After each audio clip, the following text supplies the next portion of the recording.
కడప జిల్లా పోర్మామిల్ల మండలంలోని దమ్మనపల్లి గ్రామంలో తమ ఇండ్లపై నుంచి వెళ్తున్నటువంటి విద్యుత్ వైర్ల వల్ల తమకు ప్రమాదం ఉందని వారు వాపోతున్నారు.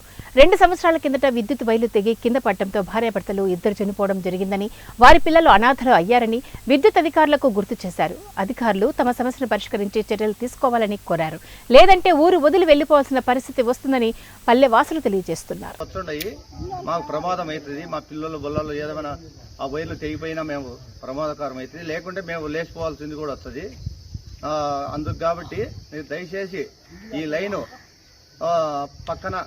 పక్కనిచ్చి తీసుకోవాలని మనవి చేసుకుంటున్నాము పెద్దలకు అందరికీ.